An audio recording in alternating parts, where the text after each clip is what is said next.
बिहार के मुजफ्फरपुर में जनता दल यूनाइटेड के नेता एवं केंद्रीय मंत्री राजीव कुमार सिंह उर्फ ललन सिंह जिला सम्मेलन में सम्मिलित हुए। वहीं मंत्री ने जेडीयू के जिला सम्मेलन को संबोधित करते हुए कहा कि 3.5 लाख शिक्षकों की बहाली नीतीश कुमार की है, जिसमें काफी संख्या में मुस्लिम शिक्षकों की भी बहाली हुई है, जबकि लालू प्रसाद के राज में मदरसे के शिक्षकों को 3000 से 4000 तक का वेतन दिया जाता था। आज एनडीए की सरकार में 7वां वेतन आयोग उन लोगों को मिल रहा है। यहाँ पर हमारे मुस्लिम नेता भी हैं, वह भी सुन लें कि मुसलमान एनडीए को वोट नहीं देता, लेकिन सारे काम एनडीए के करता है। आगे उन्होंने क्या कुछ कहा, सुन। समुदाय की क्या ऐसी स्थिति थी? बिहार में मदरसा के टीचरों को 3000-4000 रुपया मिलता था लालू जी के, राबड़ी जी के राज में। आज मदरसा के शिक्षकों को 7वें वेतन आयोग का पैसा मिलता है। 7वें वेतन आयोग ने जो अनुशंसा किया वो पैसा मिलता है। हालांकि अल्पसंख्यक समुदाय के लोग वोट नहीं देते हैं नीतीश कुमार, वोट नहीं देते हैं। ये सब गलत फहमी में मत रहिएगा, मुगालते में हम लोग नहीं है कि अब देते हैं, पहले नहीं देते थे। अल्पसंख्यक समुदाय के लोग वोट नहीं देते हैं, लेकिन नीतीश कुमार जी का यह सोच है कि कोई वोट हमको दे या मत दे, हम बिहार के लोगों के लिए, विकास के लिए प्रतिबद्ध हैं और इसलिए वो काम करते हैं। अल्पसंख्यक समुदाय के विकास के लिए जो नीतीश कुमार जी ने काम किया है पिछले 19 वर्षों में, आज तक देश की आजादी के बाद बिहार के इतिहास में अपने आप में एक उदाहरण है, अपने आप में एक उदाहरण है। अब वोट ये लोग किसको देते हैं? वोट उसको देते हैं जो एक छेदान का काम अल्पसंख्यक समुदाय के लोगों के लिए नहीं किया, उसको वोट देते हैं। नीतीश कुमार जी कहते हैं जाने दीजिए, वोट देने दीजिए जिसको देता है। हम हैं, सरकार में है, मेरा फर्ज है, मेरा दायित्व है, इसलिए हम काम करते हैं और काम करते रहें। तो इसलिए नीतीश कुमार जी अब अति पिछड़े वर्ग के लोगों को, एक बात हम अति पिछड़े वर्ग के लोगों को सावधान करना चाहते हैं। अति पिछड़े वर्ग के लोगों को नीतीश कुमार जी ने अति पिछड़ा वर्ग। वहीं टीपू जयंती के जश्न पर टीपू सुल्तान के रिश्तेदार साहिब जाजा मंसूर अली का कहना है कि 2019 में बीजेपी सरकार के सत्ता में आने के बाद उन्होंने टीपू जयंती का जश्न रद्द कर दिया। मेरा सवाल यह है कि जब निजीकरण समितियां मनाने की कोशिश कर रही है, सरकार प्रतिबद्ध क्यों लगा रही है? हमें टीपू जयंती मनाने की अनुमति दी जानी चाहिए, अन्यथा हम राज्यव्यापी विरोध करेंगे। हमारी कई अन्य मांगे भी हैं और सरकार को उन्हें भी पूरा करना चाहिए। आगे उन्होंने क्या कुछ कहा, सुनिए। ऑर्गेनाइजेशन जब करना चाह रहे हैं तो सरकार रोक क्यों लगा रही है?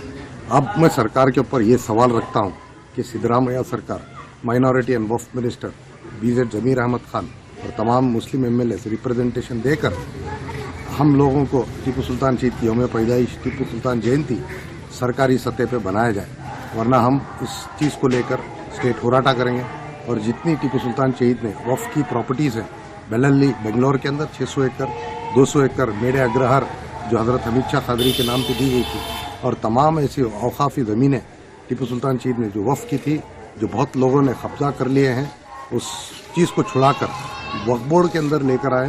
वक्फ बोर्ड के अंदर लेकर आकर तमाम जो खानदान हकदार हैं टीपू सुल्तान शहीद के, उन तमाम को उनका हक अदा करें, उसकी आमदनी से 20% उनको दे, और उनकी दरगाह जो है वक्फ अमेंडमेंट एक्ट के तहत वक्फ अलल औलाद जो हेरिटेज टीपू सुल्तान शहीद की शाही गुंबज है, उसके अंदर टीपू सुल्तान शहीद के घर वालों को अपना हक दे। वहीं कैबिनेट मंत्री विश्वास कैलाश सारंग ने संविधान दिवस पदयात्रा एवं विकसित भारत यंग लीडर डायलॉग के संबंध में एक प्रेस वार्ता का आयोजन किया, जहां उन्होंने कल संविधान दिवस पर भोपाल में शौर्य स्मारक से भव्य संविधान दिवस पदयात्रा निकाली जाएगी, इसकी जानकारी दी। वहीं आपको बता दें कि संविधान के 75 वर्ष पूरे होने पर यह संविधान दिवस पदयात्रा निकाली जाएगी। ये शौर्य स्मारक पर संविधान की शपथ से शुरू होकर बोर्ड ऑफिस, अंबेडकर प्रतिमा पर माल्यार्पण व पुनः शौर्य स्मारक पर यह यात्रा पहुंचेगी। इसमें हजारों की संख्या में युवा शामिल होंगे। आगे उन्होंने क्या कुछ जानकारी दी, जरा सुनिए। तंत्र को मजबूत करने के उद्देश्य से ही सरकार का संचालन किया है। माननीय प्रधानमंत्री नरेंद्र मोदी जी संविधान के प्रति जागरूकता और संविधान के प्रति कृतज्ञता का भी संकल्प लेकर सरकार चला रहे हैं। जब माननीय प्रधानमंत्री जी गुजरात के मुख्यमंत्री थे, उस समय से लेकर और प्रधानमंत्री बनने के बाद जब वो सर्वप्रथम संसद भवन में पहुंचे तो उन्होंने विशेष रूप से संविधान के ग्रंथ पर शीश झुकाकर उसको प्रणाम करके ये संकल्प लिया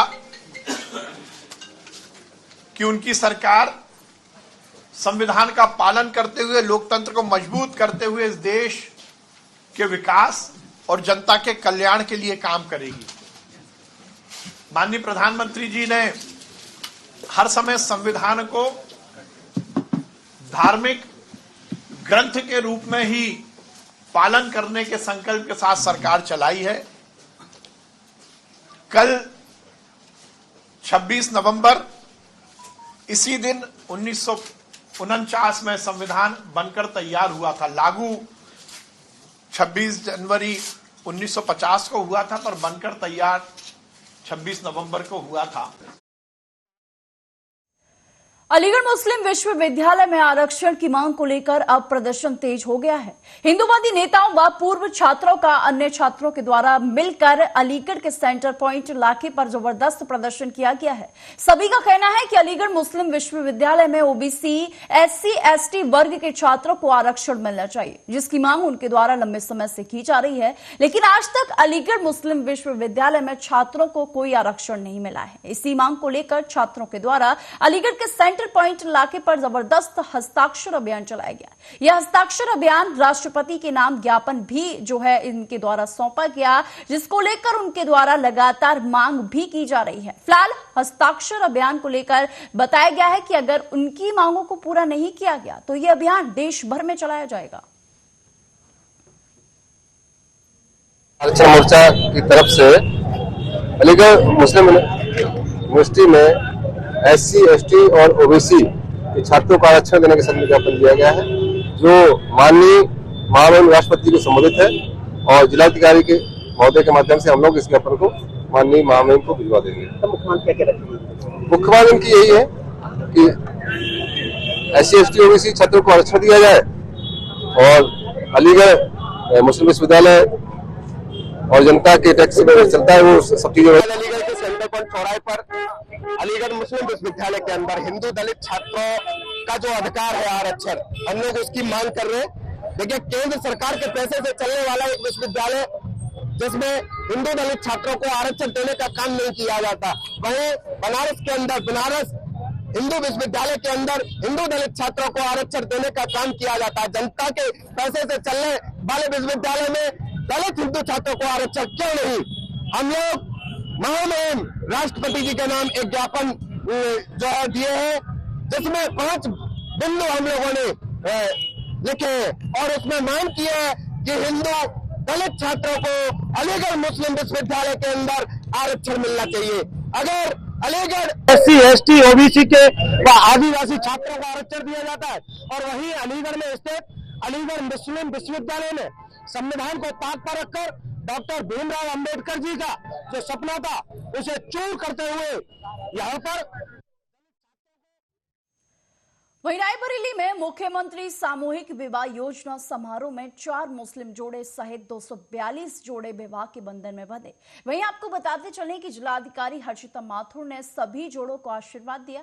आपको बताते चले कि आज शहर के आईटीआई के पास स्थित डाइट परिसर में योग ब्राह्मणों के द्वारा वैदिक मंत्र उच्चारण के साथ 242 जोड़े विवाह के बंधन में बंधे, जिसमें 4 मुस्लिम जोड़ों को शहर के काजी के द्वारा निकाह कराया गया। वहीं जिलाधिकारी हर्षिता माथुर सहित मुख्य विकास अधिकारी अर्पित उपाध्याय ने सभी जोड़ों को पायल व अन्य सामान देकर आशीर्वाद दिया।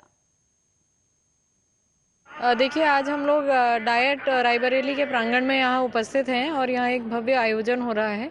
माननीय मुख्यमंत्री जी के द्वारा जो सामूहिक विवाह की योजना है उसके अंतर्गत आज जनपद रायबरेली के यहाँ इस कार्यक्रम में 242 जोड़ों का पंजीकरण हुआ है और अभी ये सामूहिक विवाह कार्यक्रम बहुत ही अच्छी व्यवस्था के अंतर्गत चलाया जा रहा है। मैम, क्या मुस्लिम दंपति भी आए हैं? इस पंजीकरण की जो संख्या मैंने बताई, इसमें 4 ऐसे भी मुस्लिम दंपति भी हैं, इंक्लूडेड हैं। मैम, और लोगों को कैसे प्रेरित किया जा रहा है? कुछ ऐसे परिवार होते हैं जो जो जरूरत। सरार खान। कितने लोगों का अभी आपने निकाह पढ़वाया? अभी तो यानी कि जो डिटेल हमको मिली है 3 लोग, आज 2 लोगों की डिटेल हमने भर लिया है, एक अभी रास्ते में है और एक साहब आ नहीं पाया जिनकी ट्रेन मिस हो गई है। 4 टोटल कपल्स थे इसमें। योजना के तहत कितने लोगों को क्या लग रहा है, कैसे लाभ मिल रहा है लोगों को? नहीं तो जो योजना है उसके तहत यानी कि लोग जो मुस्लिम है, नॉन मुस्लिम है, सभी लोग फायदा उठा रहे हैं।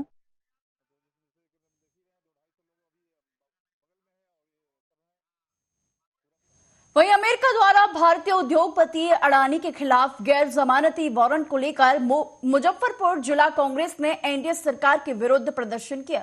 इस दौरान जिलाध्यक्ष अरविंद कुमार मुकुल के नेतृत्व में पार्टी पदाधिकारियों व कार्यकर्ताओं ने जुलूस निकाला। जुलूस तिलक मैदान स्थित जिला कार्यालय से निकलकर प्रमुख चौक चौराहे से होते हुए कल्याणी चौक पर पहुंचकर सभा में तब्दील हो गया। वहीं आपको बता दें कि जिलाधिकारी ने कहा है कि विगत लोकसभा में अडानी के खिलाफ राहुल गांधी को बोलने से रोका गया था और अब अडानी के खिलाफ अमेरिकी कार्रवाई पर मोदी सरकार जो है वो चुप्पी साधे हुए है।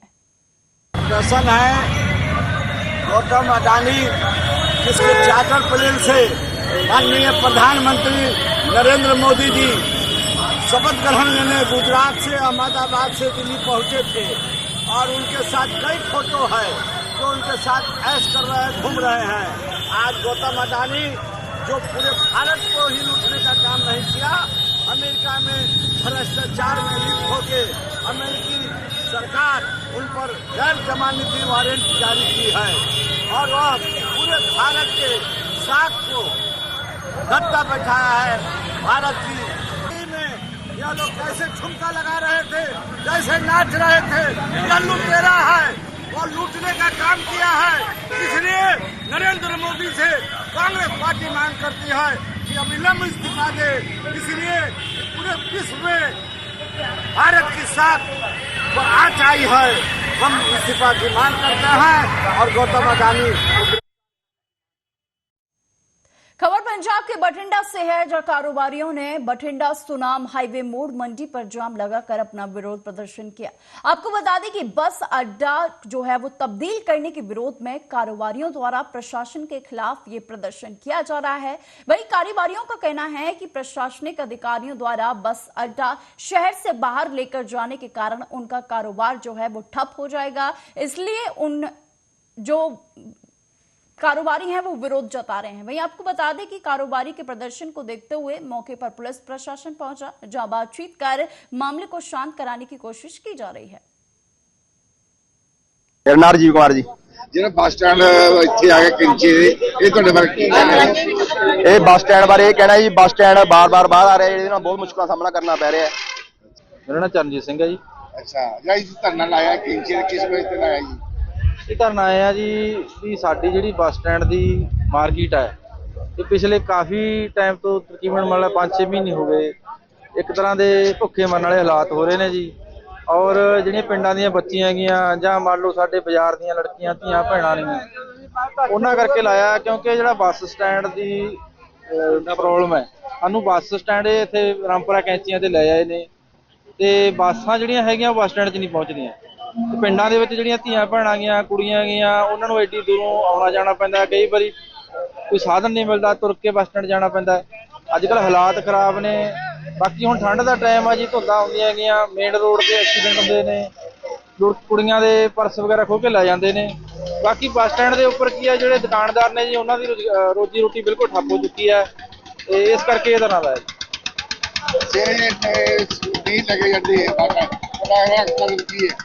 ਹਾਂਜੀ, ਅਗਲਾ ਕਦਮ ਕਿ ਜੇ ਨਹੀਂ ਲੱਗੇ ਜੇ ਬੱਸ ਸਟੈਂਡ ਅਗਲਾ ਕਦਮ ਇਹ ਆ ਜੀ ਜੇ ਬੱਸ ਸਟੈਂਡ ਨਹੀਂ ਜਾਂਦਾ ਫਿਰ ਆਪਦੀ ਕਮੇਟੀ ਮਾਰਕੀਟ ਨਾਲ ਰਾਏ ਕਰਕੇ ਕਿ ਅਗਲਾ ਜਿਹੜਾ ਤਗੜਾ ਸੰਘਰਸ਼ ਵਧਾਂਗੇ।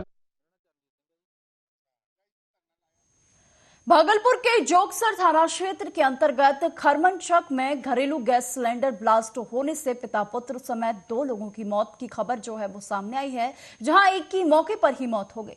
आपको बता दें कि यह हादसा खरमनचक स्थित नागरमल मॉल के ठीक सामने एक रेस्टोरेंट में हुआ, जहां शॉर्ट सर्किट से आग लगने के बाद सिलेंडर ब्लास्ट हुआ है। बताया जा रहा है कि शॉर्ट सर्किट से आग लगने के बाद आग बुझाने के लिए दोनों लोग घर का गेट खोलकर जैसे ही रेस्टोरेंट के गेट के करीब पहुंचे उसी वक्त जोरदार तरीके से सिलेंडर विस्फोट कर गया। वहीं दोनों लोग ब्लास्ट के शिकार हो गए। घटना की सूचना मिलने के बाद मौके पर पहुंची पुलिस जो है वो मामले की तहकीकात और मामले में जुट गई है। जानकारी मिली कि सुबह 5 बजे यहाँ पर सिलेंडर ब्लास्ट के कारण एक लोग की मृत्यु हो गई थी। जैसे हम लोग को जानकारी मिली, हम लोग भागते हुए आए तो देखा कि आदमपुर थाना अपनी कड़ी मुस्तैदी से यहाँ से उठाकर दोनों को, पिता पुत्र दोनों को सदर अस्पताल में भर्ती कराया। जानकारी अनुसार एक लोग की तो यहाँ पर ही मृत्यु हुई थी और अभी तुरंत पता चला है कि उसके पिताजी की, जिसको मायागंज में एडमिट कराया गया था, वो भी नहीं रहे। मॉर्निंग वॉक में जाते हैं, मॉर्निंग वॉक में पता चला कि यहाँ पर जो है ये घटना हुई है। तो उसके पहले जो आदमी आए गए उनसे जो बात हुई, उन्होंने देखा कि 5 बजे यहाँ पर जो है पता चला उन लोगों को, जो लैंडलॉर्ड थे, जो होटल वाले थे, कि यहाँ पर आग लगी है सिलेंडर में। जब वो खोलने के लिए आए तो हम लोगों के सामने देखा कि आग का भवाड़ा फूटा और एक आदमी सामने फेंकाया। उसके बाद जो है उसके 2 आदमी का हुआ इंजर्ड, एक बेटा एक पिताजी।